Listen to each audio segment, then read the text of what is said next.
I'm happy to be able to say that I have been able to be Helen and Ray's pastor for just a brief time compared to most of you, 8 years. And it's been, we've gone through some things at the congregation, and that's been interesting, as many congregations do. But to say that I've pastored Ray and Helen is kind of misleading. Because if you know them, then you'll know that they have the ability to pastor you. And they have the ability to care for you and to lead you in a sense of what it means to follow God. And do it with tremendous humility and service. And so I want to just talk about a few things, stories, because she asked me to share a story about that. So I got the privilege to go to Hawaii with Helen and Ray a couple years ago. It was a very moving time. We had some deep sharing, and we had some wonderful events together. There was about 8 of us there.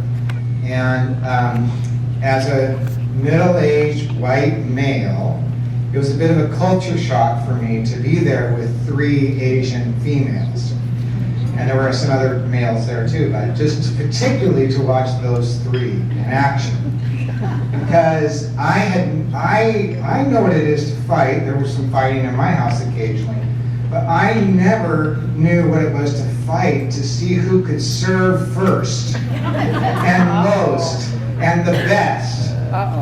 And just to watch Eleanor and Helen and Jean, were the 3 women, want to serve each other so badly that they would actually, compete about who could get the dish first or was inspiring to watch. I suppose if there's something to fight over, that's a pretty good thing to fight over. We had a wonderful time, and I really did learn a lot about what it is to put other people first by watching them in action.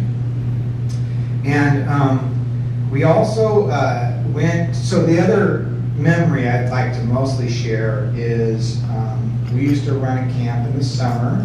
I think, Becky, you were a part of that, right? You went to that? Is that right? Yeah.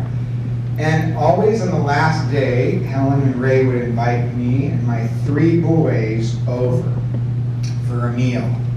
And so when I first said, yeah, I'd love to come over, I thought it was sort of just, yeah, we'll grab a meal and then I'll run down and do my stuff. And when we got there, I had no idea there were ribs and chicken and steak and fruit salad and regular salad and potatoes and asparagus. It was a full course meal. And then that was not, and then the desserts went on and on and on. So my kids think that Helen and Ray are the best thing since sliced bread. Because